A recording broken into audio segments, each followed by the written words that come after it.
Buenas tardes, señor ingeniero Javier Arreta Freire, vicedecano, ingeniero Felipe, componente de la Junta Directiva, los capítulos civiles, ingeniero Burga, nuestro invitado, el expositor, quien tendrá la conferencia esta vez en su primera oportunidad, el señor Miguel Becerril Muñoz. La Junta Directiva del Capítulo de Ingeniería Civil del Consejo Departamental de Lima, del Colegio de Ingenieros del Perú, el cual me honro en presidir, le agradece su asistencia a cada uno de ustedes para celebrar la Semana de Ingeniería Civil del 2015. Quiero compartir con ustedes la satisfacción del esfuerzo realizado en este año. La capacitación de nuestros colegiados se realizaron con charlas y conferencias gratuitos, cursos, talleres, entre ellos con costo módico, que cubrieron solo los materiales usados. En total, en este año se realizaron 22 eventos de capacitación con asistencia de 1.500 colegiados. Quiere decir en este año, cumpliendo así la finalidad del capítulo de analizar los conocimientos y aumentar su capacidad de nuestros colegiados, sabiendo que este es el hecho principal y que colaborará en el desarrollo nacional.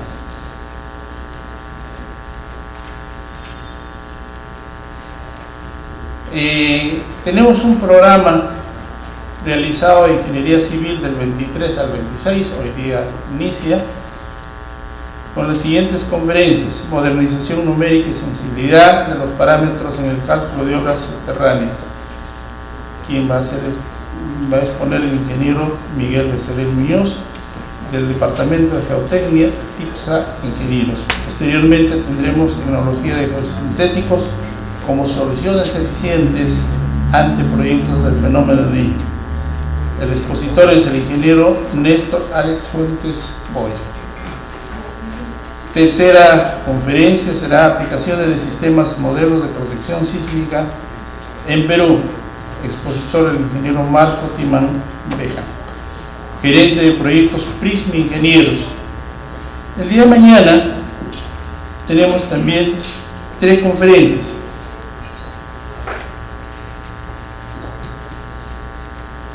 Con un programa especial que se dará mañana.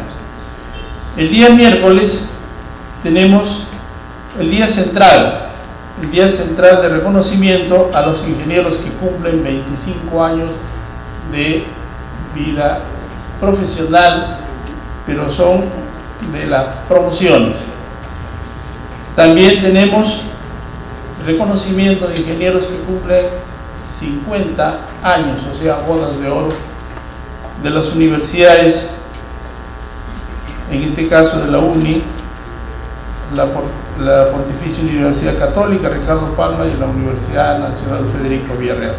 Y también en bodas de plata tenemos la Universidad San Martín de Porres. Sería un reconocimiento a los ingenieros de 25 años, porque creo que es lo que tienen experiencia, formando ingenieros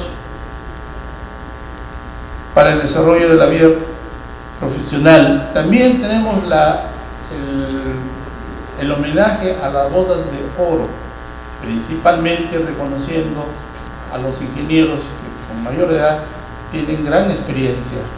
Quisiéramos tenerlos aquí presentes. ¿Por qué? Porque vamos a hacer un homenaje.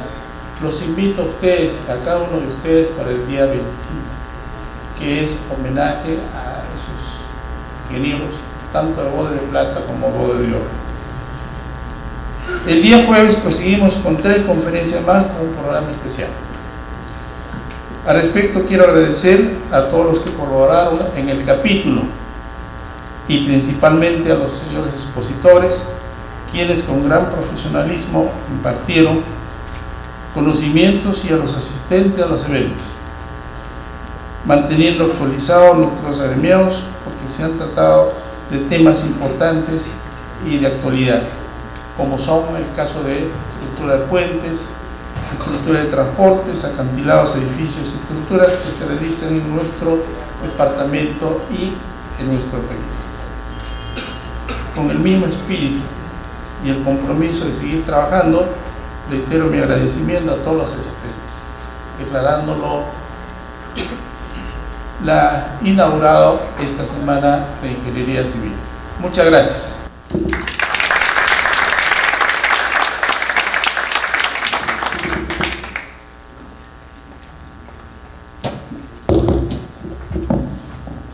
Por favor, sírvase de ponerse de pie para entonar el himno nacional.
¡Viva el Perú! ¡Viva! Así es,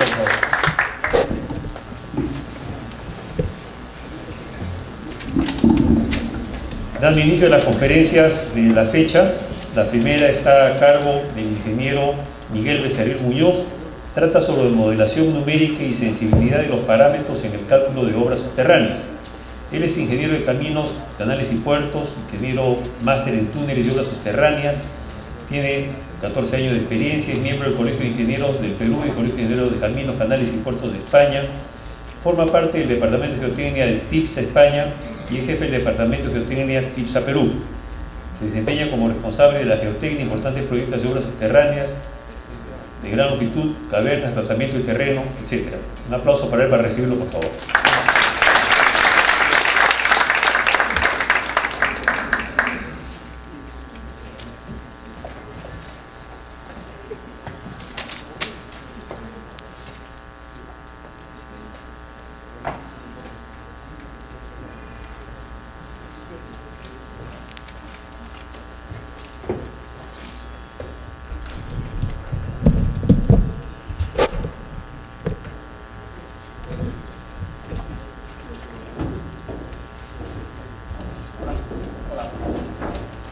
tardes. Bueno, quería en primer lugar agradecer la gran acogida del Colegio de Ingenieros del Perú, de todos sus miembros y en especial del presidente Jorge Sánchez. Muchas gracias por ofrecerme la oportunidad de venir a contar un tema que, bueno, en principio es un tema arduo, es un tema duro de contar, pero quiero darle un enfoque, pues bueno, relativizando un poco el tema de los modelos numéricos, haciéndoles ver a ustedes que, bueno, que es una herramienta de uso de trabajo habitual en la ingeniería de hoy en día y del futuro, y así debe serlo, que lo desmitifiquemos, que los modelos numéricos no permiten obtener soluciones mágicas, que hay que tener órdenes de magnitud de las cosas, de los proyectos, y que bueno, es una herramienta más que debemos empezar a usar y cada vez con más intensidad, ¿no? No sé si les harán llegar la presentación, pero bueno, ahí viene un índice de lo que voy a tratar en la charla, partiendo en 4 grandes partes: una introducción a los modelos, lo que significarían los parámetros de cálculo dentro del propio modelo, la sensibilidad que tiene el modelo numérico a esos parámetros y una comparación de modelos 2 dimensiones, 3 dimensiones, para ver un poco qué se puede sacar de cada uno de ellos en cuanto a sensibilidad del cálculo, eficiencia y resultados del mismo, ¿no? Y una conclusión. Los modelos numéricos son bastante nuevos para lo que es la ingeniería civil. Los primeros programas de cálculo surgieron hace unos 40 años y no es hasta hace 20 años cuando se empezaron a generalizar en ordenadores, laptops, ordenadores de sobremesa de uso común en las oficinas y en los despachos. Los primeros programas tridimensionales también fueron de hace relativamente poco tiempo, ¿no? Principalmente porque las herramientas de hardware no han sido suficientemente potentes como para manejar ese volumen de datos hasta hace poco tiempo a un precio razonable. Las características principales de un modelo numérico es que nosotros tenemos, hablando de obras subterráneas, unas excavaciones en el terreno a cierta profundidad que lo que primero van a generar son unos desequilibrios de tensiones. Como todos conocemos, esos desequilibrios tensionales van a producir deformaciones. A nosotros nos interesa saber cómo se va a comportar el terreno, cómo se va a comportar la estructura que construyamos en esa obra subterránea y, fundamental, cómo vamos a afectar al medio. Es decir, si hay una ciudad encima del túnel, ¿qué le va a ocurrir? Si hay otra infraestructura subterránea próxima, qué esfuerzos le vamos a transmitir y si todo eso es compatible con las normas y con las buenas prácticas. La problemática de los modelos numéricos es compleja. La primera de ellas porque el terreno es heterogéneo.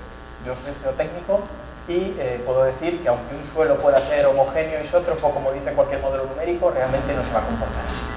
Son simplificaciones de cálculo que son necesarias para evitar otros problemas que puedan confundir la idea principal del modelo numérico, que es tener un análisis de sensibilidad de lo que estamos calculando. Si modelizásemos con total perfección el terreno de un suelo donde vamos a hacer un túnel, no sabríamos si está fallando por el propio suelo o por algún error de cálculo de introducción de parámetros en el propio modelo, que como todos somos humanos nos equivocamos. Incluso hasta el propio programa puede equivocarse por un problema propio del hardware o del software que no seamos capaces de detectar. Por tanto, los modelos deben ser lo suficientemente sencillos como para que no nos enmascaren ese tipo de problemáticas. Una cosa fundamental, sobre todo en los modelos complejos de 3 dimensiones, es que cuanto más complejo sea el cálculo, más tiempo de proceso necesitará. Al necesitar tiempos de proceso muy amplios, perdemos la posibilidad de hacer gran número de cálculos y obtener los resultados de esa cantidad de cálculos generados. En cuanto a cómo es un modelo numérico por dentro, un programa, un software de modelos numéricos, tiene 3 partes principales, aunque el operador no tiene por qué percatarse de ellas, ¿no? La primera sería un subprograma de introducción de datos. La tecnología actual tiende a que esos subprogramas de introducción de datos sean cada vez más intuitivos y más sencillos, porque son los que más tiempo requieren al operador. Tú, para meter un modelo numérico en un programa antiguo, tenías que estar días, y ahora, sin embargo, pues eres capaz de en horas o pocos días introducir una geometría de cálculo a la cual la puedas introducir cambios, y esos cambios puedas hacer análisis de sensibilidad cambiando parámetros de una manera mucho más rápida. Tendríamos el propio programa de cálculo numérico, que son cálculos normalmente matriciales, y otro programa que también es muy importante, que es el de postprocesado. Te daría los resultados y te permite obtener pues, valores de cualquier tipo, en cualquier punto de las mallas de cálculo, que es muy necesario pues, para obtener las conclusiones necesarias de los diseños. En cuanto a las características generales de los modelos numéricos, tendríamos como dos grandes familias: modelos de elementos finitos y modelos de diferencias finitas. No voy a entrar en cuál es mejor y cuál es peor, ambos son perfectamente válidos, pero sí voy a decir una cosa: ambos no dan una solución perfecta. ¿Por qué? Porque sería imposible hacer unos cálculos matriciales con soluciones exactas. Entonces, debemos fijar como concepto claro que las soluciones van a ser aproximadas. Primero, por el propio programa, que va a aproximar con una precisión en varios decimales, y segundo, porque la introducción de datos geotécnicos, en este caso, al ser obras subterráneas, también requerirá unas simplificaciones razonables. Pongo unos ejemplos de los modelos, pues, los programas más habituales, y como comentario de los modelos de diferencias finitas, que son los que más renombre pueden tener en el mundo de la ingeniería, pues estos suelen ser programas explícitos en el dominio de tiempos, es decir, van resolviendo ecuaciones, sacan aceleraciones y velocidades, y haciendo derivación de estas magnitudes sacan los desplazamientos. Son programas que suelen ser mucho más robustos para detectar problemáticas de roturas de frente o de inestabilidades en obras subterráneas. En cuanto a los modelos numéricos, hay que tener en cuenta que cuando da un problema de fallos de convergencia del modelo, que es decir, que no nos da un resultado válido, lo primero que tenemos que preguntarnos es dónde nos hemos podido equivocar. No solo en la introducción de datos en el propio modelo, sino en la interpretación de los parámetros que vengan del informe geotécnico, o en procedimientos constructivos, posibilidad de hacer esa obra subterránea de esa forma, o de necesitar hacer tratamientos o adecuaciones del terreno previamente a la excavación, puesto que el modelo nos está avisando de que la excavación puede ser inestable. Como datos de partida de un modelo numérico, lo primero sería la geometría. Como he comentado, pues debemos limitar la geometría de modelo a unas condiciones, unos entornos en los cuales la ejecución de esa excavación no nos implique deformadas o incrementos de esfuerzo en el contorno de la malla. Bueno, si modelizáramos un modelo suficientemente muy grande, pues tendríamos problemas de tiempos de cálculo más lentos y soluciones pues no tienen por qué ser mejores. Por tanto, debemos adoptar simplificaciones razonables. Las condiciones de contorno en un modelo numérico son también fundamentales. Cuando hacemos un cálculo mecánico de un túnel, pues las condiciones de contorno normalmente suelen ser de esfuerzos y desplazamientos en las fronteras. Normalmente las fronteras deben ser puntos fijos y los esfuerzos, pues esfuerzos típicos de factores litostáticos del terreno, esfuerzos tectónicos que puedan ver asociados a fallas. Por lo tanto, es muy importante conocer perfectamente la geología y la geotecnia del entorno donde vamos a hacer la obra, o por lo menos tener un orden de magnitud que nos permita hacer una envolvente de las problemáticas que se pueden presentar, que es donde el modelo numérico nos va a servir de mayor ayuda. Es decir, cuando una obra subterránea no tiene problemas, no suele pasar nada. El problema viene cuando vienen los problemas en la obra. Problemas de squeezing, de rock burst, una falla que no se detectó, pues esos pueden aparecer porque es imposible conocer con absoluta precisión todos los puntos, y para eso el modelo numérico nos puede servir como aproximación razonable de la solución a adoptar. Como datos de partida fundamental también tenemos los modelos constitutivos del suelo. No un modelo constitutivo más complicado tiene por qué ser mejor para el cálculo. Además, un modelo constitutivo complejo suele darnos la problemática adicional de obtención de esos parámetros. Si estamos hablando de un modelo de comportamiento, de endurecimiento con el tiempo o con la presión, pues a veces no es fácil sacar esos rangos de variación y cómo realmente esos fenómenos se producen en la realidad física, ¿no? Pues viene un listado de modelos principales, modelos de comportamiento elástico, plástico, otros tipos de modelos, como puede ser el agua, que no tiene resistencia al corte, su desviador de Poisson es 0,5, es decir, es incompresible o compresibilidad muy alta, pero no transmite efectos de corte. Por otro, comportamiento es nulo, por ejemplo, cuando modelizas una excavación, pues le quitas el terreno a la malla. En cuanto a las condiciones iniciales, no solo es importante conocer la frontera del modelo, sino parámetros del terreno, resistentes, tensiones iniciales, valor de caso cero, de empuje horizontal, condiciones de agua, de drenaje, sísmicas. Cuando se hace un cálculo numérico, normalmente realizas un cálculo de equilibrio de la malla y reinicias movimientos para hacer lo que llamamos la pasada de gravedad, ¿no?, en el árbol de cálculo. En cuanto a parámetros del modelo, que es una parte ya importante de la presentación, pues fundamental, debemos contar con la deformación elástica, el módulo de Yagüe. Bien, pongo ahí un esquemita de cuando el elemento es elástico, isótropo, ideal, pues a doble de esfuerzo dará doble desplazamiento. Bueno, eso está muy bien, pero cuando empezamos con modelos complicados en 3 dimensiones y en 2 dimensiones entran la variante del coeficiente de Poisson, bueno, que te dice qué variación de volumen va a sufrir ese material cuando se comprima en una de las direcciones, ¿no?, y cómo va a afectar en la dirección ortogonal a la misma.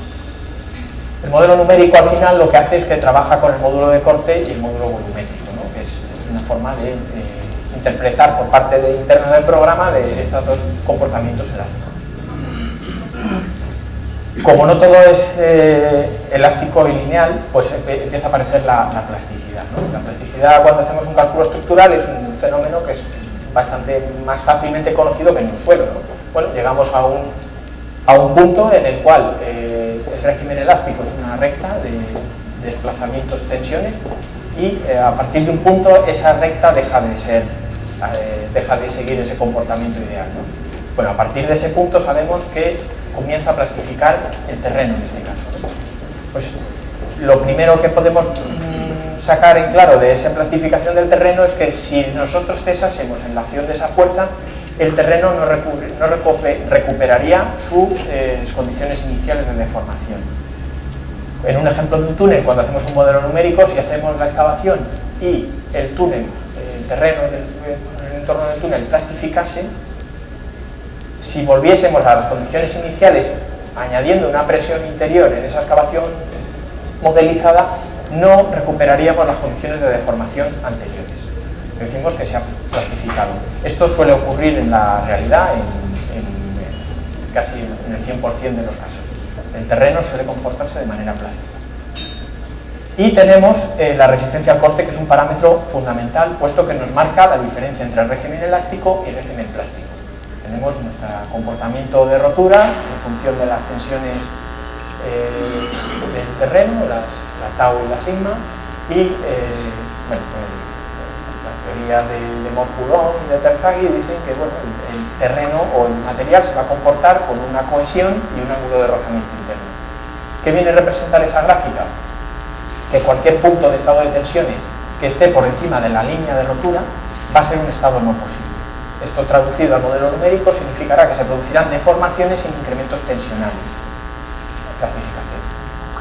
Y luego un parámetro también importante en el comportamiento de los modelos es el fenómeno de la dilatancia, ¿no?, que es un fenómeno en el cual pues, se produce un incremento del ángulo de rozamiento interno en momentos antes a la plastificación o al estado de rotura. Respecto al estado de rotura, debo indicar que se ve que cuando las tensiones de confinamiento, las sigmas, son mayores, te permite que el terreno tenga mayor resistencia al corte. En un túnel, ¿qué ocurre? Cuando hacemos una excavación, desconfinamos el terreno. Por lo tanto, una roca que puede ser buena, al bajar su confinamiento, se reducirá su valor de resistencia en el contorno excavado. Otros modelos de comportamiento del terreno que se han ido evolucionando, pues en este caso pues cito el modelo de Hornby-Brown, el modelo específico para la roca, que se basa en sus parámetros intrínsecos, resistencia, GSI, que es fracturación, valores de M, de S, de A, que son constantes del material, y también tiene en cuenta un factor de alteración de ese macizo por la propia obra, el valor de la D. Ahí viene una serie de ecuaciones que están referenciadas en una referencia bibliográfica. Pues esto es un poquito más complicado que la cohesión y la fricción de modelos de rotura de Zeigarnik.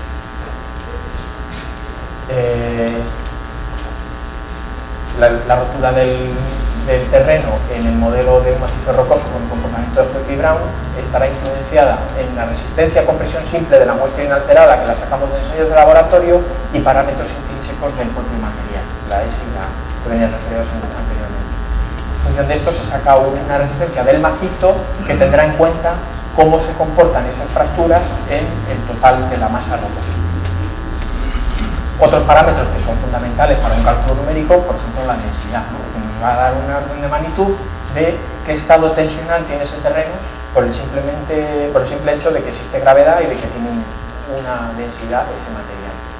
Si nos metemos en modelos más complejos, pues podríamos hablar de otros parámetros, conductividad hidráulica, conductividad térmica, valores de módulos de deformación dinámicos, en el caso sísmico. Todo esto como resumen y un poco como conclusión de lo que comentaba antes en el caso de fenómenos de confinamiento de la roca y cómo se producen daños en los túneles, pues aquí vemos una gráfica de incrementos tensionales en función de incrementos de confinamiento y qué problemáticas se pueden presentar en un túnel en estas situaciones. Observamos que en la parte más abajo de la gráfica, cuando las tensiones a las que está sometido ese macizo son pequeñas, no se suelen producir fenómenos de problemática en el túnel, y las problemáticas aparecen cuando tenemos incrementos tensionales con confinamientos bajos. Si los confinamientos son muy altos, las problemáticas no tienen por qué suceder, excepto fenómenos pues, de roturas frágiles de la roca, cuando ya las tensiones son muy elevadas, como puede ser en el caso de los Andes, con monteras de más de 4.000 metros, pues si quisiéramos hacer un túnel tendríamos que tener mucho cuidado con ese tipo de problemas.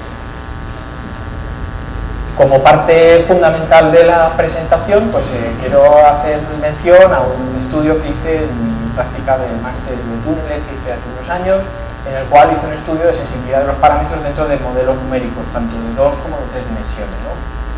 El estudio fue realizado sobre una obra que estaba en marcha, una obra de 2 túneles que emboquillaban bajo una ciudad, la zona de Vigo, en España, con relativamente poca cobertera. Encima cruzaba oblicuamente un túnel ferroviario que estaba en servicio, por lo tanto teníamos que tener un cuidado extremo con las subsidencias, pues como en cualquier zona urbana y con otras infraestructuras a las que no deberíamos afectar. Este es un perfil geológico del terreno de esa obra, sacado de la propia obra, ya cuando se hizo la excavación, pues porque los sondeos pues, daban una idea, pero el detalle no era tal como el que pudo confirmarse después, donde se ve pues, esa zona rayada, que son rocas relativamente fracturadas, la zona roja es roca meteorizada, y se ven unos puntos azules que representan el nivel de agua que estaba varios metros por encima de la clave de ese túnel. Esto nos hacía presagiar pues, posiblemente grandes movimientos y cuidar el procedimiento constructivo, puesto que los túneles además se encontraban muy próximos entre sí por temas de geometría, de trazado, y por tanto había que tener cuidado con el incremento tensional que iba a sufrir ese pilar central entre ambos túneles. El modelo de cálculo utilizado fue FLAC 3D, con una malla suficientemente amplia para que no se confirmó que no había problemas con los contornos en cuanto a desplazamientos, y detallando la obra ejecutada con las 2 máquinas tuneladoras y con el sostenimiento que se hizo en la previsión en obra, que era realizar un sostenimiento en la mitad superior del túnel y excavar la sección completa con la tuneladora una vez iniciada la obra. En el modelo se pudo modelizar perfectamente una sección transversal de lo que era la geometría de las 2 zonas rocosas, una más alterada en color azul y otra un poquito más sana en la zona profunda, que solo afectaba a uno de los túneles en la sección PSI.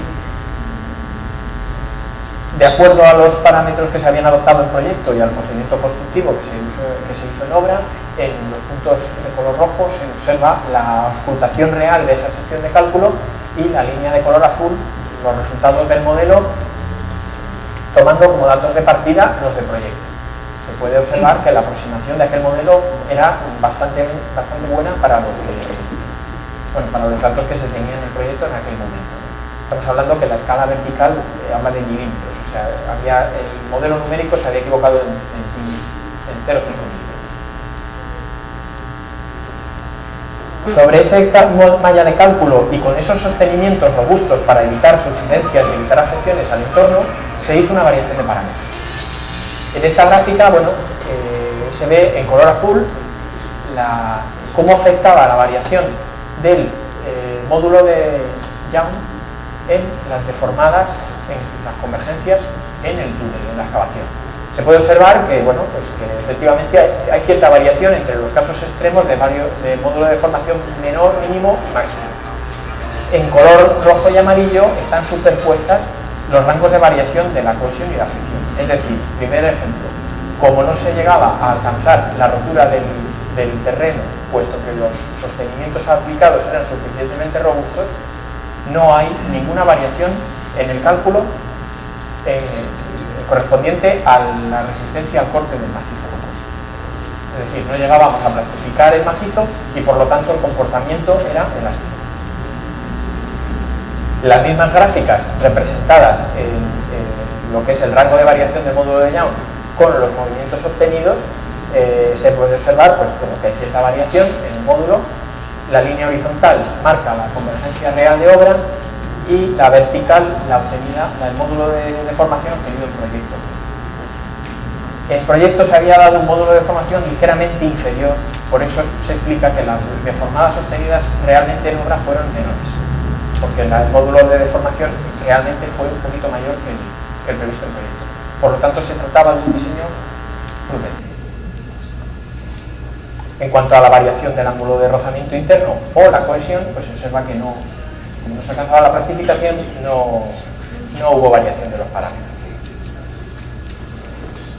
¿Qué ocurre con esta conclusión? Pues que para una tesina de final del trabajo no sirve, porque al final dices, vale, solo vale la E, pero claro, porque es un caso extremo en el cual no tenemos comportamiento plástico en el macizo, que es lo que quería la obra. La obra no quería afectar a los vecinos, la obra quería pasar por ahí, que era un tramo muy corto, con las mínimas subsidencias posibles, es decir, realizando un sostenimiento robusto que evitara problemas futuros a la gente del entorno. Entonces, para el trabajo de la tesina, lo que se hizo fue otro modelo adicional con las mismas geometrías, pero adoptando unos valores menores y diciendo que no se iba a adoptar un sostenimiento. Es decir, vamos a hacerlo en vez de por ese procedimiento que sostiene perfectamente el frente, vamos a hacer un método convencional de excavación con una longitud de pase. A ver qué ocurre. Es decir, vamos a excavar sin sostener durante un espacio en el cual después colocamos el sostenimiento. Y vamos a hacer una variación de parámetros partiendo de unos módulos de deformación ligeramente inferiores. Se observa, como en el caso anterior, que el módulo de deformación muestra una marcada tendencia, variando el módulo de deformación se varían los movimientos esperables en el modelo de cálculo. Y queríamos ver también qué pasaba con el ángulo de rozamiento interno y con la cohesión. Y aquí sí se observó que comenzaba a haber cierta sensibilidad. Como sí se estaba empezando a plastificar la malla, entra en juego el módulo de comportamiento plástico del terreno en el modelo de cálculo y por tanto los parámetros de resistencia al corte tienen validez. Pero también se saca una conclusión bastante clara, que el valor del ángulo de rozamiento interno, su valor no afecta en gran medida al cálculo hasta que no baja de cierto valor. Es decir, tenemos una variación entre 30 y 40 grados en los que prácticamente las deformadas no varían. A partir de un valor en el cual la rotura sucede, pues las deformadas se disparan bajando pocos grados en ángulo de rozamiento interno. Con la cohesión pasaba algo similar, sin embargo el valor era mucho menos sensible a la variación de la cohesión.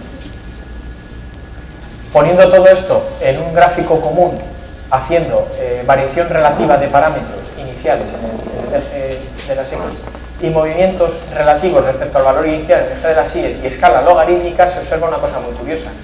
El valor del módulo de deformación, la línea roja, es completamente lineal. Es decir, al valor doble de módulo de deformación, las deformadas del cálculo son la mitad, siempre y cuando no se rompa. Si el modelo está en rotura, ya no se cumpliría. Y se observa que el valor de phi es más sensible que la cohesión. El ángulo de rozamiento interno lo reduces relativamente poco y el modelo rompe. Estamos hablando de 0,8. 0,8 veces el valor del ángulo de phi inicial considerado en ese modelo de cálculo ya produciría la rotura del modelo. Sin embargo, la cohesión prácticamente, excepto valores de cohesión muy baja, del orden de 0,2 lo inicial, pues prácticamente no tiene influencia. Esto se debe a que el phi en el modelo de comportamiento del terreno habitualmente va multiplicado a la tangente del ángulo de rozamiento interno por el valor del confinamiento. Entonces, el confinamiento al final es una magnitud bastante mayor que la cohesión, y cuando haces el producto, el valor del confinamiento, de la tensión de confinamiento por la tangente del ángulo suele ser varias veces superior al valor de la cohesión. Si la cohesión fuese suficientemente alta, aunque el confinamiento fuese cero, tendríamos una resistencia al corte elevada y por tanto el túnel sería autoestable sin ningún tipo de sostenimiento. Este sería un detalle de ese cálculo efectuado. Como parte final de la comparación de los modelos de cálculo, pues se hizo una comparación en modelo 2D y modelo 3D, empleando para ello el mismo programa, porque el FLAC tridimensional permite en rebanadas de 1 metro realizar un cálculo en 2 dimensiones, y de esa manera hacemos una comparación más razonable al no usar diferentes softwares que puedan dar diferentes criterios de convergencia. Para ello, se realizó en el modelo 2D de 2 dimensiones a partir del modelo tridimensional se realizó una curva de convergencia-confinamiento, es decir, esto es lo que supone es que en la malla tridimensional realizamos pases de excavación sin ningún tipo de sostenimiento y obtenemos la deformada del túnel en función de la distancia a ese frente de excavación. Con esto lo que se pretende es aplicar las teorías de convergencia-confinamiento y sacar la convergencia relativa de ese frente de excavación según se va alejando, ¿no? Porque es un fenómeno tridimensional que un modelo 2D no aplicaría. Esa curva nos permite obtener la línea roja en este gráfico que pone en relación el movimiento en clave con la distancia al frente y las tensiones de confinamiento del túnel. Como tensiones de confinamiento sería la tensión ficticia interior a ese túnel, el valor máximo sería antes de realizar cualquier tipo de excavación y el valor cero sería un túnel infinitamente largo en el cual no hayamos colocado ningún tipo de sostenimiento. Para aquel ejercicio de cálculo se adoptó una longitud de pase de 1 metro, por lo tanto en esa línea punteada se ve a qué tensión deberíamos colocar el sostenimiento, es decir, en el modelo 2D de 2 dimensiones vamos reduciendo las presiones ficticias interiores hasta ese valor de 70 kilopascales y en ese momento colocaríamos un sostenimiento para realizar esa excavación.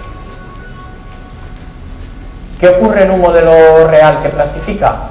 Si recordamos la curva anterior azul, es prácticamente una línea perfecta, una recta. Eso muestra que existe linealidad, que no hay plastificación y que no necesitaríamos colocar un sostenimiento para reforzar para ejecutar esa obra ficticia de un modelo de cálculo, ¿no? En el caso en el que sí se produzcan plastificaciones, se observa un tramo relativamente recto, un punto donde se produce una inflexión en la curva, que sería el inicio de la plastificación, una rama plástica y un tramo horizontal en el que se produce rotura. ¿Qué queremos decir con la rotura? Que si las tensiones iniciales, las tensiones interiores en esa excavación son inferiores a ese valor, las deformadas se harían infinitas, es decir, el túnel colapsaría. Antes hablaba de los modelos constitutivos y ponía el ejemplo del agua, ¿no? El agua no tiene resistencia al corte. ¿Qué ocurre en un modelo de cálculo si ponemos una malla en la que utilizamos agua y hacemos un agujero y dejamos calcular? Pues como no tiene resistencia al corte, se cierra y ya está. Es una de las cosas que nos puede dar un modelo de cálculo que todos conocemos intuitivamente, pero el modelo te sirve para para ver ese tipo de cosas, y cuando, sobre todo que veo gente joven, se inicien los modelos de cálculo, pues pueden practicar para ver cómo funcionan las tripas por dentro de un programa de este tipo, ¿no? Realizando la comparación entre ambos modelos, una vez calibrados ambos, pues se puede observar que los modelos en el modelo tridimensional en línea roja o en el modelo bidimensional en línea azul son diferentes. ¿Por qué? Porque el modelo tridimensional suele ser un poco más preciso. Estamos hablando de un caso hipotético. Porque nosotros vamos colocando sostenimientos de manera secuencial y el frente lo tenemos real, no es una presión ficticia colocada en un momento, en un tiempo cero, y al siguiente instante colocamos un refuerzo. En este caso, el proceso en el cálculo suele ser secuencial, con más tiempo de cálculo, y por tanto suele dar movimientos ligeramente inferiores. Vemos que en ambos casos quedan por debajo del valor real obtenido en la obra. Como conclusiones, y para no extenderme del tiempo que me ha sido asignado, bueno, he dividido las conclusiones en dos grandes puntos. Uno, la aplicabilidad de los modelos numéricos, ¿no? Régimen elástico, las deformaciones son lineales. Si no se producen roturas, las deformaciones van a depender únicamente del módulo de deformación. Y si no se producen roturas y no se produce plastificación, llegamos a la conclusión de que no haría falta recolocar un sostenimiento en un túnel. Bueno, esto es una realidad del modelo numérico, pero en realidad en la obra sabemos que eso no es así. Porque una de las simplificaciones que he contado al principio es precisamente el terreno lo simplificamos. El terreno pasa de ser una roca con sus fracturas y con sus problemáticas a ser una cosa elástica, lineal, elastoplástica, homogénea, isótropa y con muchas cosas que, bueno, en la vida real en pocas situaciones se producen. Cuando llegamos a la plastificación, el comportamiento deja de ser lineal. Eso tenemos que tenerlo en cuenta, porque cuando estemos plastificando tendremos que proveer un refuerzo adecuado a dichas plastificaciones para evitar la ruina de esa obra, tanto durante el proceso constructivo como en el servicio. Los parámetros de resistencia son los que gobiernan la rotura. Tanto en los modelos de Moll como en los de Hoek y Brown debemos tener constancia de que esos modelos dependen de la rotura, de la resistencia, depende de la resistencia, y por tanto debemos conocer la resistencia del terreno de manera precisa. Como existen ciertas heterogeneidades, esa precisión debe ser relativa y debe dejarnos un margen de seguridad para evitar problemas durante la construcción. Los sostenimientos pesados inducen poca relajación en el macizo, por lo tanto es más probable que no se llegue a alcanzar el régimen plástico y las deformaciones sean muy pequeñas. Esto es lo que se había observado en aquella obra. Y luego, en cuanto a criterios para uso del modelo numérico, bueno, en principio es una herramienta adicional, es decir, no deberían sustituir a la experiencia del operador. O sea, te pones a calcular, sacas 16 y ese 16 no te lo debes creer a pies juntillas, porque realmente lo que te está dando es la aproximación en función de los datos que tú le has introducido, ¿no? Debes procurar simplificar los modelos en la medida de lo posible, puesto que complicar un modelo supone muchas horas de trabajo previo y muchas horas de intentar sacar resultados a partir de ese modelo. Entonces, a veces un modelo sencillo ejecutado en poco tiempo es mucho más útil que un complicado modelo que te lleve semanas o meses de trabajo. Y la fiabilidad o la validez de esos resultados depende de los datos de partida y de la experiencia de la persona que está realizando esos cálculos. A veces, bueno, pues te enmascara el modelo cosas que en la realidad pues luego ves que es por cosas que no has tomado en cuenta, o que has simplificado y que no deberían ser así, o porque has complicado en exceso el modelo. Y una conclusión que yo he sacado en mi vida profesional y que quiero transmitir aquí al auditorio, bueno, pues que los modelos numéricos, su principal validez es para realizar análisis de sensibilidad. Es decir, ¿qué ocurre si atraviesa una falla? Bueno, pues el modelo numérico te lo va a decir. Es decir, si yo bajo los parámetros mucho, un 10% de los originales, ¿qué va a ocurrir? Pues de esa manera, en los proyectos o en la propia obra, vamos a estar preparados para saber qué ocurre. Y cuando se presente esa falla, a lo mejor podemos con contundencia decir, bueno, pues adecúen y hagan un tratamiento, porque si no va a ocurrir esto. Y eso, sustentado y apoyado en un modelo suficientemente fiable y robusto, tiene validez mundial. Es una cosa que sí que quiero que quede claro en esta charla. Simplemente también en la presentación pues pongo una referencia bibliográfica pues para que se puedan introducir en el mundo de los modelos numéricos y en las simplificaciones y estas cosas, y pues agradecer la participación y la presencia de todos ustedes, y pues ahí agradecemos mucho. Queremos en este periodo, esta semana, este periodo de estamos concluyendo darle cierta preponderancia a los jóvenes. Quiero comentarles que el conjunto que tocó algunas piezas musicales al inicio del programa está compuesto por profesionales jóvenes, en su mayor parte. La ingeniera Bartón, que es la que dirige el conjunto, es ingeniera civil de la Universidad Ricardo Palma, trabaja en la oficina de ingeniero Gallego, por ejemplo. Su hermana, la ingeniera Romina Tom, es abogada. La otra dama que tocaba es la ingeniera Josefina Fabián, ella es médico. El señor Alonso Escurra, uno de los caballeros que toca el violín, es ingeniero industrial. Y el otro caballero, Jonathan Basagoitia, estudia ingeniería mecánica. Entonces, como ven, el arte, la cultura, la sensibilidad no está divorciado de nuestro desarrollo profesional, no solamente somos números. Y continuamos con este tema de sensibilizarnos. Tenemos la visita de la señorita Carmen Santaña del Río, y es estudiante de la Pontificia Universidad Católica. Pertenece a un grupo de personas que se llama Grupo Civilízate, que tiene por objeto, valga la redundancia, sensibilizar a la sociedad respecto a los elementos que componen la ingeniería civil, que le vamos a ceder la palabra unos 2 o 3 minutos para que nos instruya. Un aplauso para ella, por favor.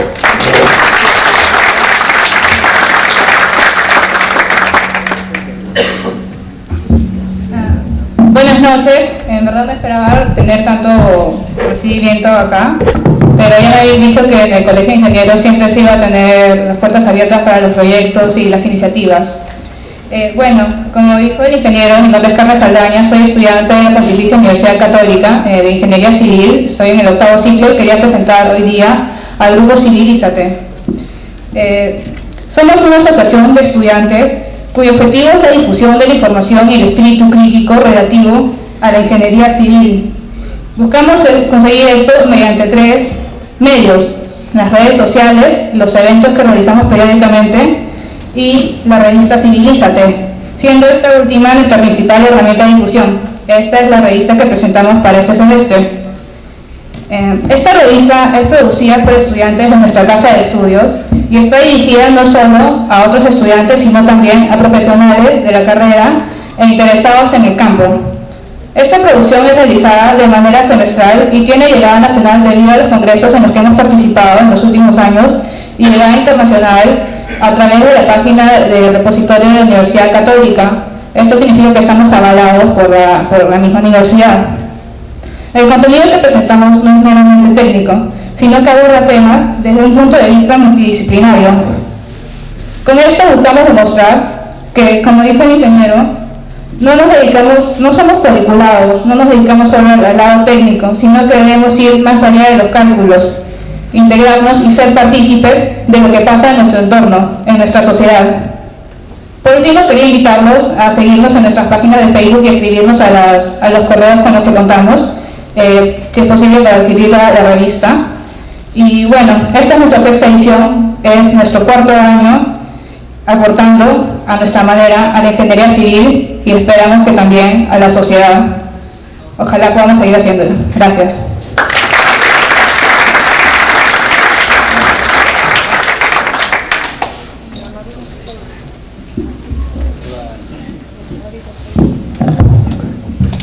Bueno, entonces ya estamos avanzando en nuestra civilización. Ahora, a continuación, vamos a entrar un poco de nuevo en nuestro tema, y tenemos la segunda exposición, es tecnología de geosintéticos como soluciones eficientes ante el fenómeno del niño. El expositor es el ingeniero Néstor Cifuentes Boyo, ingeniero civil de la Federico Villarreal, estudió geosintéticos en Estados Unidos, es conferencista, trabaja más de 18 años en este mismo rubro, y Actualmente se desempeña como gerente general de la planta de fabricación de geotextiles no tejidos del grupo Geosistema Parco Mexichel. Un aplauso para él, por favor.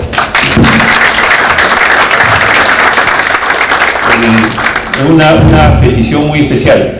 Sírvanse poner sus celulares en silencio o en vibrador. Desafortunadamente es muy desagradable cuando están en plena exposición o se está escuchando música o el cine, qué sé yo, escuchar que suena un celular cuando no es el propio. Así que sírvanse a apagarlo, por favor. Gracias. Bueno, hola. ¿Se alcanza a escuchar? Buenas noches con todos. Antes que nada agradecer la invitación del Colegio de Ingenieros para disponer del tiempo de ustedes por unos 40 o 45 minutos de su paciencia para conversar de unos temas que lastimosamente no se enseñan en la universidad, más bien uno los está aprendiendo después de haber salido. Como ustedes verán a lo largo de estas diapositivas, vamos a hablar de elementos de defensas ribereñas y costeras que son un poquito diferentes a los que normalmente usamos y que tienen mucho que ver con la ingeniería en términos de ingenio. De eso se trata. Somos ingenieros a partir de que somos ingeniosos y más allá de eso pues utilizamos herramientas científicas para poder demostrar y probar este ingenio. Vamos a hablar básicamente de dos tipos de productos, de soluciones de ingeniería. Una le llamamos Geobox, no tiene nada que ver con la canción. Es una caja hecha a partir de una tela, y el otro es una geoestructura, que es básicamente un tubo, también hecho a partir de un tejido de alto módulo, ambos conteniendo suelo, con la idea de defender una ribera, un puente, una parte de la costa. Básicamente lo que estamos buscando es resolver este tipo de problemas, este tipo de situaciones en donde el mar o la naturaleza, el río, fenómeno del Niño, etcétera, termina afectando la vida de las personas y el buen funcionamiento de unas estructuras, de unas viviendas, de un puente, etcétera, y donde normalmente pues usamos o enrocados, o usamos un sistema de gavión u otras alternativas. La idea es tener unas alternativas que sean mucho más rápidas, mucho más económicas y que hagan la misma tarea, la misma función. Bueno, el fenómeno del Niño no les voy a comentar porque todos sabemos, todos hemos sufrido a lo largo de las décadas consecuencias a partir del fenómeno del Niño, en donde aparentemente no terminamos de aprender la lección. Nosotros como Geosistemas Pasco pues ya tenemos buenos 30 y tantos años en este negocio de los geosintéticos. Tenemos una cantidad de fábricas en toda Latinoamérica. En el Perú está la única fábrica de geotextiles no tejidos, de la cual me hago yo cargo, y por ende tenemos una buena experiencia en este tipo de aplicaciones. Estas son bastante novedosas estas aplicaciones. Entonces vamos a empezar por la que hemos querido llamar Geobox, por ponerle un nombre. Básicamente lo que tenemos son elementos flexibles, alargados, elaborados a partir de geotextiles tejidos, que pueden ser de poliéster o pueden ser de polipropileno, que tienen una alta resistencia, tienen una estabilización UV para poder quedar expuestos y se llenan con material granular, que es la foto de acá, pues la foto de acá. Entonces tenemos en este caso una caja hecha a partir de tela de 450 por 230 por 1 metro. La idea es meter más o menos 10 metros cúbicos de suelo dentro de esta caja. Lo lleno, cierro la tapa y tengo un muro hecho de suelo del sitio, muy rápido de ejecutar, que es la idea. Obviamente estos elementos, yo digo tela o digo geotextil, lo que básicamente estoy diciendo que es un elemento que tiene unas propiedades mecánicas y unas propiedades hidráulicas que lo convierte en un elemento de ingeniería. Hasta que yo no evalúo cuáles son las propiedades mecánicas y cuáles son las propiedades hidráulicas que requiere una determinada obra de estas, eso no es más que una tela. Una vez que la evalúo y le asigno que debe tener una determinada resistencia a la tensión, una determinada resistencia al punzonado, etcétera, etcétera, o una determinada permeabilidad, en ese momento se convierte en un elemento de ingeniería, deja de ser una simple tela y pasa a ser un elemento de ingeniería. Y con el diseño yo voy a decir, pues, si necesito un TR 6000, por darle un nombre, con una determinada resistencia, o un TR 4000 que es de menor resistencia, eso se evaluará durante la etapa de diseño. Las aplicaciones de estos geobox, pues estabilización de taludes, estructuras hidráulicas disipadoras de energía. ¿Qué son estructuras hidráulicas disipadoras de energía? Es muy sencillo. En términos de control de erosión, lo que yo necesito es hacer que el elemento erosivo, que es el agua, que viene a una determinada velocidad, choque con algo, pierda velocidad y por ende pierda capacidad de erosión. A eso los señores que se inventan estas cosas en Estados Unidos y en Europa le pusieron disipadores de energía. En la protección de taludes en defensas ribereñas y de otras estructuras como pilas de puentes, etc. Entonces, el paso 1 es colocar el geotextil no tejido que va por detrás de estos elementos de contención, básicamente para evitar o permitir que el agua se traslade de un lado a otro, pero que los filtros, que filtre a los finos no se muevan, porque si se mueven y yo no tengo un filtro, simplemente lo que voy a crear detrás del elemento de contención son unas cárcavas que van a hacer que eventualmente ese elemento falle, y eso se aplica tanto a este tipo de estructuras como a gaviones, como a enrocados, como a cualquier otra defensa en la que necesito tener un filtro por detrás que permita que el agua pase, pero que los finos queden donde deben quedar.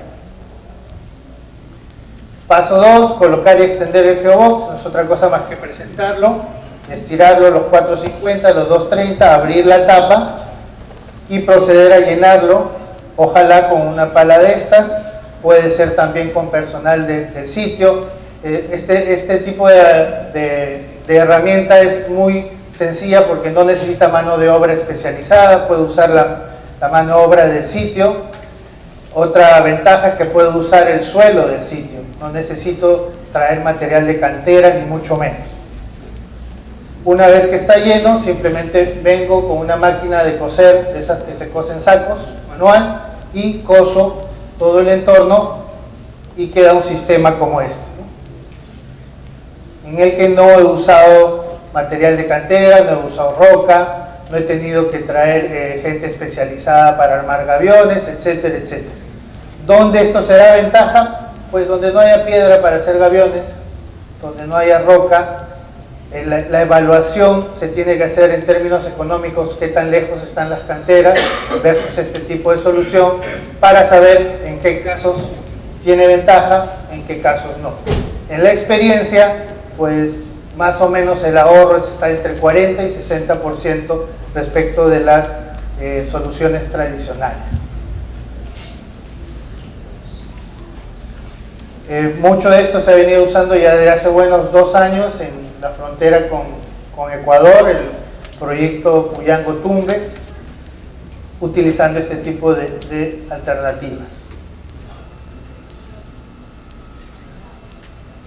En Tahuamanu, Puerto Maldonado, la IRSA Sur, concesión que tiene Odebrecht, también se han utilizado este tipo de soluciones. En este caso es de color negro porque es una tela de polipropileno, la anterior era de poliéster, básicamente cumple exactamente la misma función.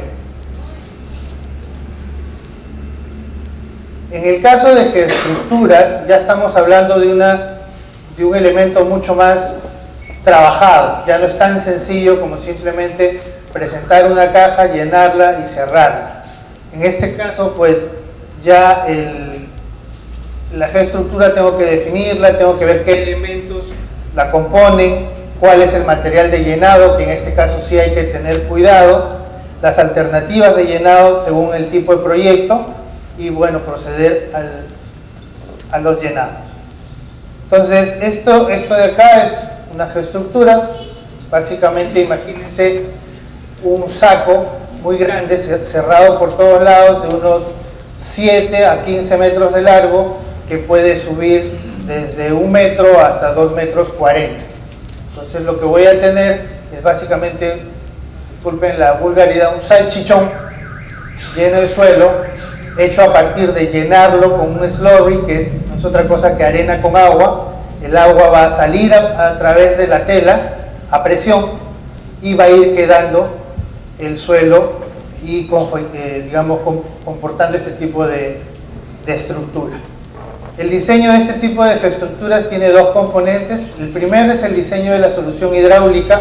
En esa no intervenimos nosotros, en esa tiene que ver el consultor, el diseñador, que determina cuál es la geometría de la protección que estoy queriendo hacer, cuál va a ser la altura, cuáles son los elementos de socavación que hay que tener en cuenta, etcétera, etcétera. Con esa información y con unos ciertos datos, inputs, utilizamos programas como el GeoCops, en el que se tiene una serie de data de entrada, como la circunferencia que quiero realizar, el peso específico del suelo, cuál va a ser el peso unitario del slurry, es decir, de la mezcla de agua con suelo, la altura a la cual yo quiero llegar una vez lleno esta estructura, y a través del programa, pues básicamente lo que voy a obtener es qué tipo de resistencia debe tener esa tela para poder ser parte de este proyecto en particular.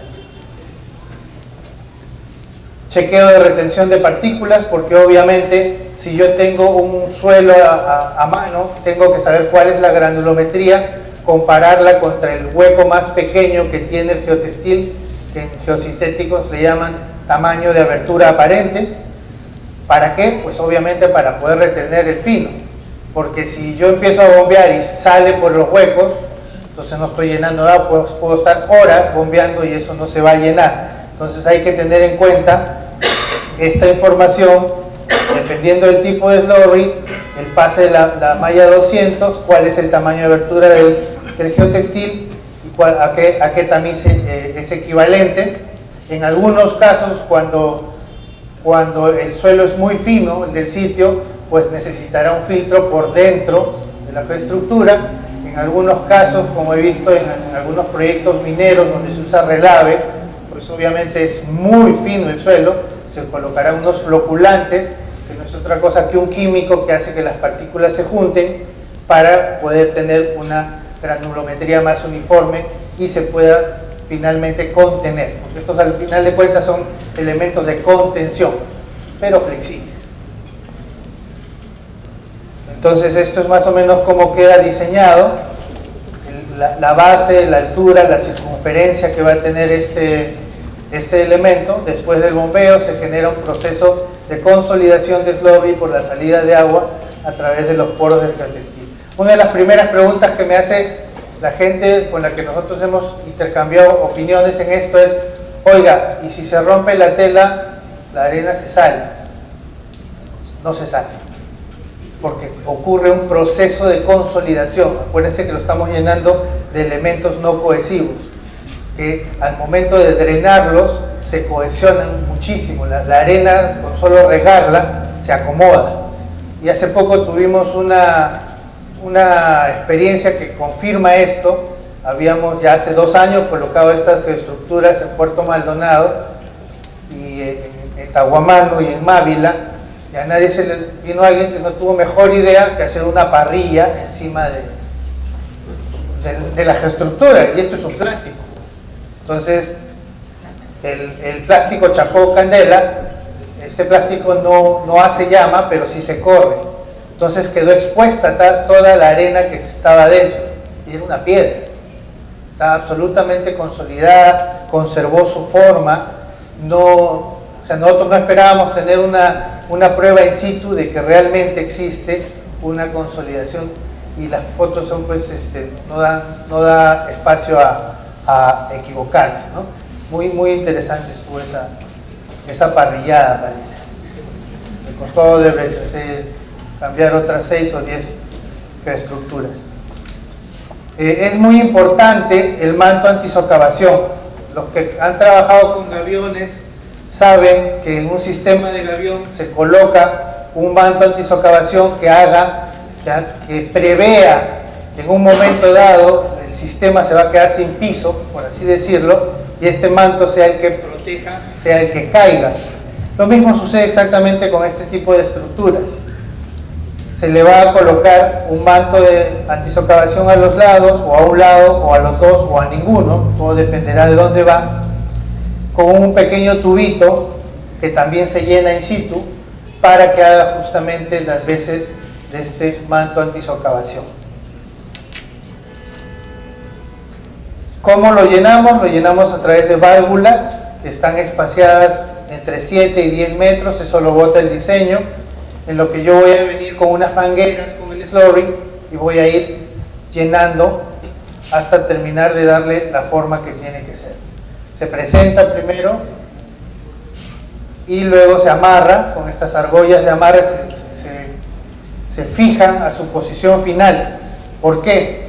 Porque si eso se mueve de la posición que debía de ir, pues, ¿quién me dice más o menos cuánto pesa un metro cúbico de suelo? 2, 3 toneladas, dependiendo del suelo. ¿Quién mueve eso? Si tienen en cuenta que esto sube 2 metros y mide 7 a 10 metros de longitud, ¿no?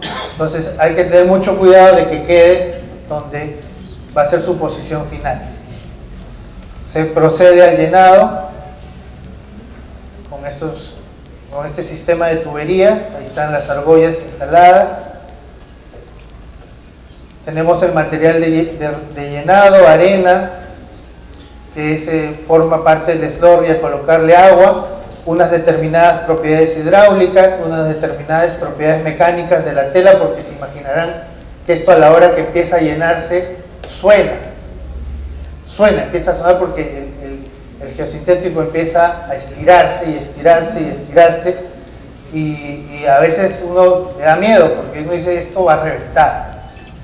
De hecho, en el proyecto que tuvimos en Puerto Maldonado, los planos mandaban llegar a 240 con la geoestructura llena, es decir, solo arena. Entonces había que subirlo a 280 con slurry, esperar a que filtre y hacerle un refill. Entonces, en esa operación, yo que soy chiquito, y algunos que eran más grandes que yo, igual miraban hacia arriba, ¿no? Esto a qué hora revienta y nos revienta a todos encima, pero no revienta. Justamente esa es parte del diseño, que la tela resista, que las costuras resistan, es parte del diseño. El material de llenado, pues obviamente de este tipo de piedras no se van a permitir, pero sí puede ser un suelo bastante común el que se pueda usar. Los mantos antisocavación son muy importantes por lo que hablábamos hace un rato, estas profundidades de socavación que las van determinando el proceso de diseño, de acuerdo a una geometría del caos, una velocidad, etcétera, una fórmula, se la saben mejor los hidráulicos de lo que me la sé yo, y voy diseñando de acuerdo a las alturas de las estructuras, el ancho que determina esa altura, voy diseñando mis elementos antisocavación, de manera que yo puedo colocar el manto un poquito más abajo y ganarle espacio para ir montando mi sistema de protección. En algunos casos, dependiendo del tipo de proyecto que estemos manejando, pues habrá que hacer el manto con una zanja en la parte de arriba. Todo eso, este tipo de soluciones son como el terno que los gorditos nos mandamos a hacer. Tiene que ser a la medida. No es que yo me voy y me compro uno talla L y me va a quedar.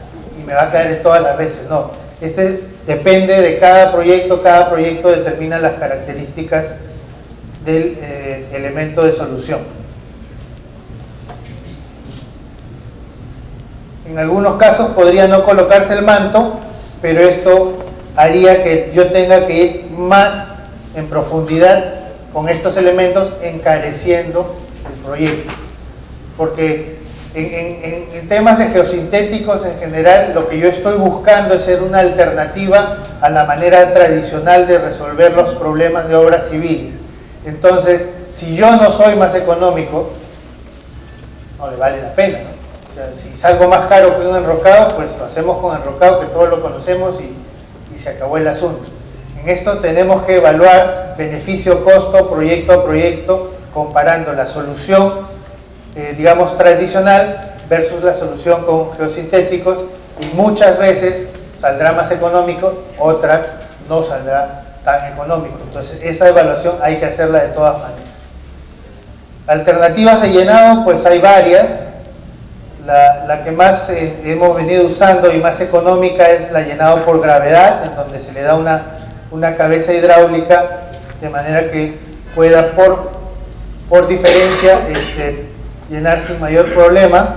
Acá se puede apreciar, acá está la tolva, de este lado hay una piscina hecha en un sitio, ¿no?, donde puedo coger el slurry con la pala mecánica, ir echándolo y que este líquido se desplace dentro de la geoestructura.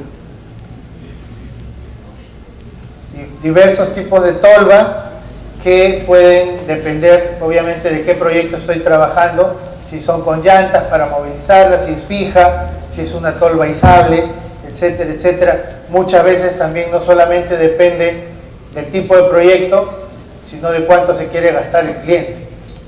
Si el cliente se quiere gastar muy poca y voy con una tolva simple, muy probablemente se va a hacer el trabajo, pero el rendimiento diario es mucho menor. Entonces ahí nuevamente evalúo qué es lo que quiero hacer. ¿Quiero hacerlo rápido, que me cueste más, o puedo darme el tiempo de hacerlo más lento, abaratando el proceso de instalación? Diferentes tipos de tolvas, los diámetros, estos son los adicionales que se tienen que ir mirando en cada proyecto. Diámetros de 8 a 10 pulgadas. Entonces acá se tiene el sistema, ¿no? La tolva, el equipo, la arena, la tubería, la geoestructura que todavía no se ha llenado y motobombas en algunos casos.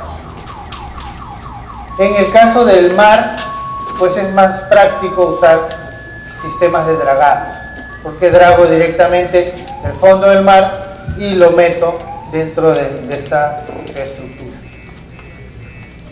Estas son vistas de proyectos que hemos hecho fuera del país, básicamente en Colombia, y un proyecto muy importante en Varadero, en Cuba, en el que se usó este tipo de solución, básicamente para sacar arena y que en la zona tuviera un mayor calado, es decir, que pudieran entrar barcos de mayor tamaño, porque ya se había arenado y había que sacar eso de ese sitio. Entonces la primera idea fue: vamos a sacarlo en camión y lo llevamos para otro lado.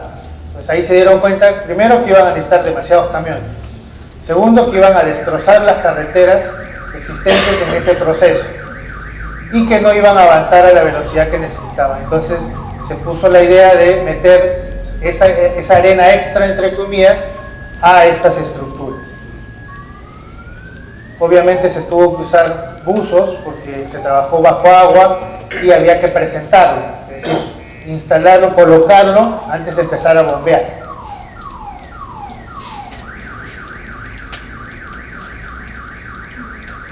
Diversos tipos de llenado. Este es un sistema de geoestructuras en Puerto Maldonado, como pueden apreciar, toda una batería.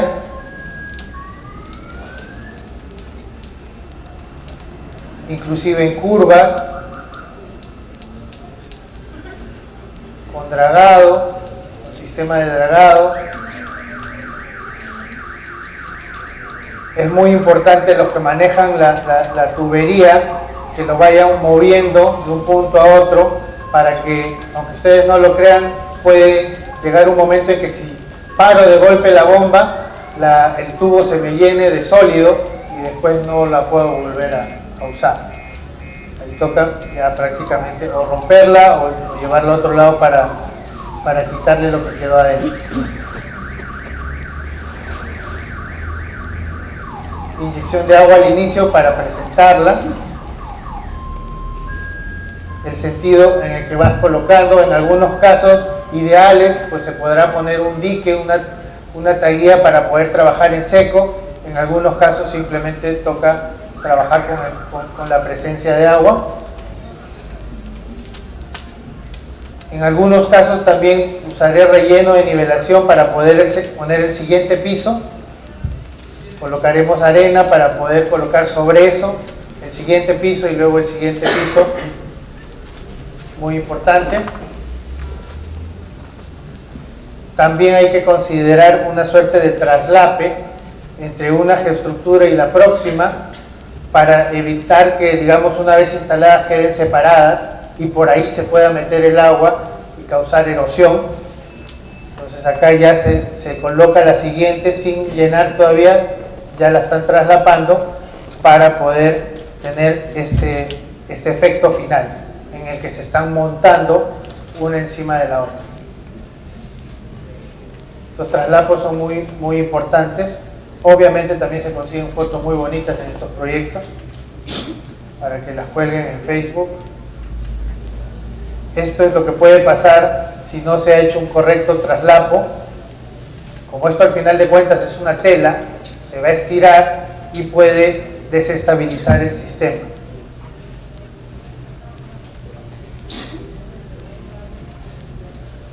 Esta es una vista en planta de cómo van quedando este sistema.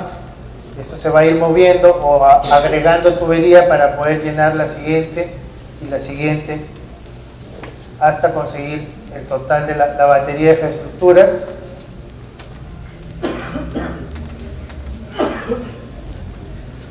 El sellado de las válvulas muchas veces simplemente se atortola o otras veces se mete dentro del sistema y eso ya no hay quien lo mueva. Entonces, algunas indicaciones respecto de este tema del llenado, porque yo les comento que nosotros durante muchos años hemos estado tratando de meter este concepto en la comunidad de ingeniería y pasaron años y no vendíamos el primer metro lineal de esta solución. ¿Por qué? Porque en el papel se ve muy bonito, se ve espectacular, pero a la hora que el constructor te dice, ¿y alguien me lo puede instalar? ¿Cómo hago? ¿Cuál es el personal? ¿Cuál es la bomba? Etcétera. Entonces ya la gente como que se desanimaba, decía, no, yo no me meto en eso. Entonces hasta que no tocó a alguien que realmente le metiera las fichas y dijera, no, sí, yo lo hago. Vamos de la mano, tú me asesoras en la obra y yo pongo a la gente a trabajar, hago la tolva, me las construyo, tengo equipo pesado, la hacemos. Entonces saltamos de no colocar ni un metro lineal de geoestructuras al primer proyecto instalar 3.660 geoestructuras. Eran algo así como 18 kilómetros. Entonces, ¿por qué? Porque obviamente es muy importante que quien lo va a aplicar tenga la confianza suficiente en que esto va a funcionar. Y eso no se consigue todos los días. La geoestructura iniciará su proceso de solidificación mediante la densificación de la arena cuando se detiene el suministro de agua. La arena inicia su densificación y tenderá a desplazarse lateralmente, es decir, se estira, se desplaza dentro de esta especie de tubo. Una geoestructura deberá llenarse en una sola jornada. Esto es muy importante. ¿Por qué? Porque si yo no lo dejo como debe de quedar, al día siguiente no puedo reiniciar. Si yo vuelvo, lo dejé, por decir algo, tenía que llegar a 2 metros y lo dejé a 1,80 metros, al día siguiente simplemente no voy a poder llegar al 1,80 metros sin correr el riesgo de reventar la tela. ¿Por qué? Porque al dejar solamente 20 centímetros por llenar, la fuerza con la que yo voy a hacer el llenado es muy superior a esos 20 centímetros, entonces la voy a romper. Entonces un dato muy importante de obra es que estas estructuras se inician al llenado y se terminan el mismo día. No es que ya me cansé, es la hora del almuerzo, me voy y continúo mañana. No se puede. Es prácticamente como dar por perdida esa unidad. Y si tienen en cuenta que cada una de estas unidades cuesta más o menos $250 el metro lineal, pues a nadie le va a gustar tirar eso a la basura, ¿no? En caso que sea necesario detener el proceso luego de haber vertido una buena cantidad de slurry, deberá retomarse la actividad inyectando mucha agua. ¿Para qué? Solo agua, para remover lo que existe, ¿no?, dentro de la geoestructura hasta ablandar la arena ya densificada. Cuando la geoestructura está llegando a su máxima capacidad de llenado, suele existir momentos de excesiva presurización debido a que el caudal de agua entrante es mayor al saliente. Es recomendable dar una ventana de tiempo mientras el agua en exceso se evacúa. ¿Por qué? Si yo quiero dejar la geoestructura a 2 metros, yo voy a tener que llevarla más o menos a 2.30 con agua. Detengo la operación y empieza a salir el agua, lo sello un rato, empieza a salir el agua y luego retomo. En Puerto Maldonado se inventaron una manera de apurar eso, haciendo a la gente bailar encima de la geoestructura. Se ponían ahí a bailar para que el agua se vaya saliendo y no pierdan tiempo esperando a que salga de manera natural. Entonces, pero ese es básicamente el tema. Lo llevo hasta una cierta altura que es la de diseño. Yo ya diseñé que no puedo pasar de 2,30 metros, porque si paso de 2,30 metros con esa presión voy a reventar la geoestructura. Entonces yo lo llevo a 2,30, luego va a bajar más o menos a 1,90 y le hago un refill con el que voy a terminar llegando a la cota que tengo que llegar, que en este caso sería de 2 metros. A 2.2 toneladas por metro cúbico puede llegar la densidad de una geoestructura similar a la de un enrocado.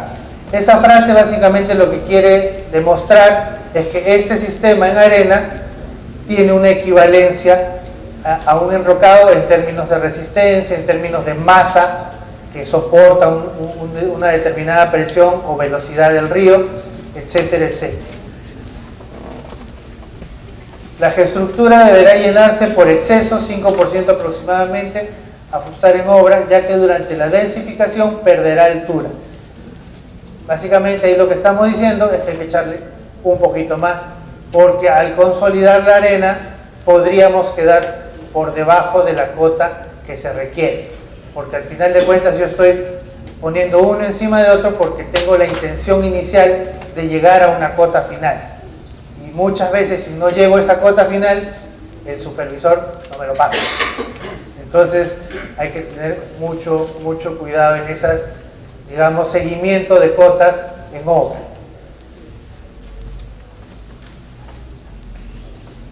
Este vendría siendo el antes, este vendría siendo el después. Se asimila de una manera en ríos y particularmente en costa. Esto se asimila muy rápido a la naturaleza.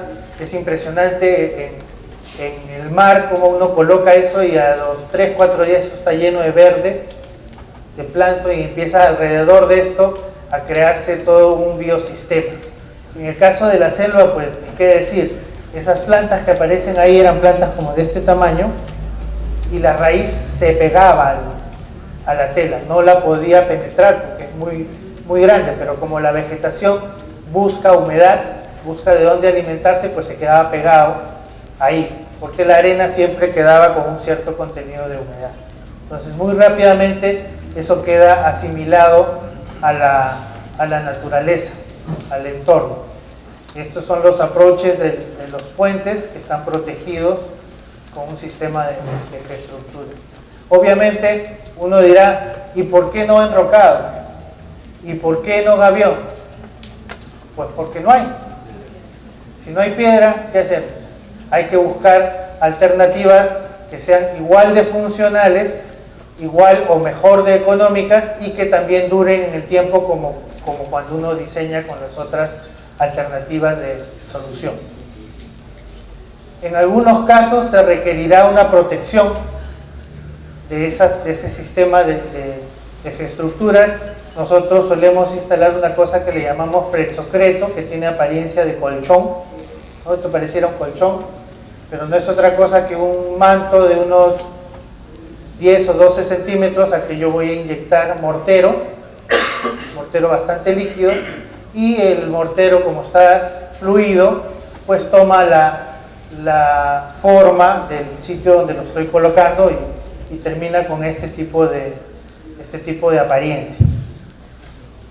También puedo colocar mantos de control de erosión con la intención de que esto revegete, en algunos casos sintéticos, como este de la foto, en el que básicamente lo anclo y eso va a permitir que la naturaleza se enclave en estos mantos que son tridimensionales y se vaya formando toda la protección natural. Al final de cuentas lo que uno quiere es que la naturaleza haga su trabajo y ya con una protección digamos, de la naturaleza ya las gotas de lluvia, etcétera, otros elementos van a ser absorbidos. Esto es Puente Mávila. Acá se puede apreciar por el tamaño de la persona que está acá, la altura de este sistema de infraestructuras. Acá también.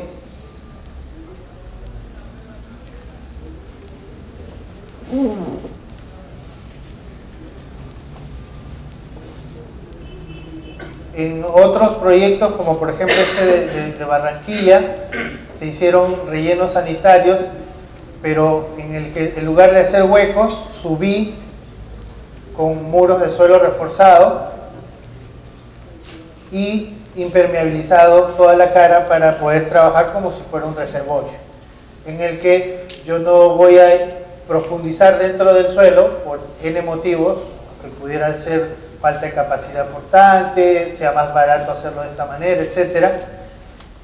La gran ventaja de hacer una cosa de estas es que yo puedo tener paredes a 90 grados y con eso dar una mayor capacidad en términos de metros cúbicos a lo que sea que estoy haciendo, sea un reservorio, sea una poza de oxidación o lo que fuera. Acá se puede apreciar todo el sistema de muro de suelo reforzado.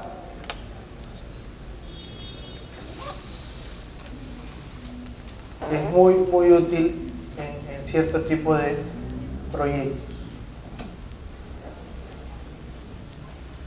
Estamos hablando de muros que con este tipo de solución pueden llegar hasta los 25 o 30 metros de altura.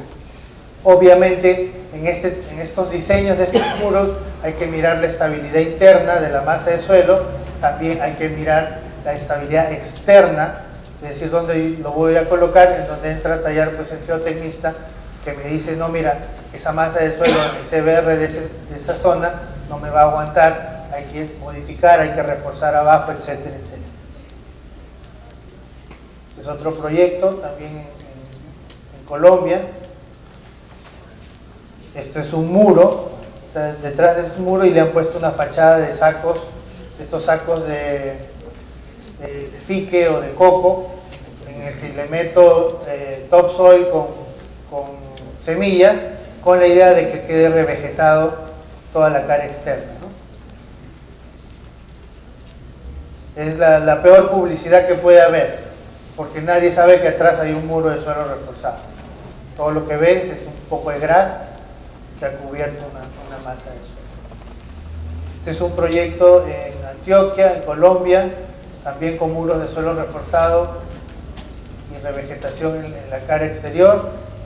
Este es el antes, todo lo que se planeaba hacer y cómo se van haciendo estos muros con sus sistemas de drenaje, etc. Y al final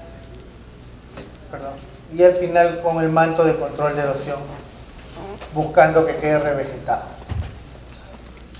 Otra alternativa también muy usada, en Perú lo he visto en muchos lados, son los bolsacretos, que es básicamente una bolsa como un saco de arroz, con otro tipo de tela más resistente al que le voy a inyectar concreto, y a esto se le llama que es un encofrado flexible. Es decir, sirve solamente para contener el concreto y sirve los 28 días que fragua el concreto y luego de eso la tela ya no nos interesa. Es básicamente un enrocado hecho por el hombre en zonas donde no puedo hacer concreto.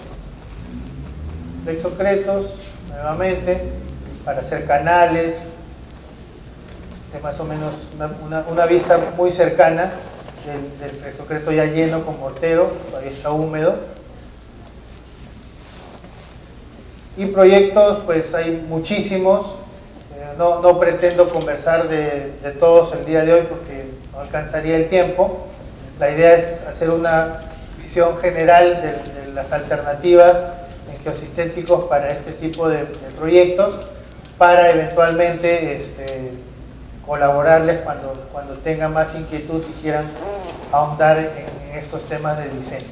Nosotros tenemos un sistema un software, es el único software en geosintéticos en español, todos los demás que existen en el mercado son en inglés, en el que se pueden diseñar todas estas cosas a través de este software. Ustedes lo pueden bajar de la página web, es absolutamente gratis.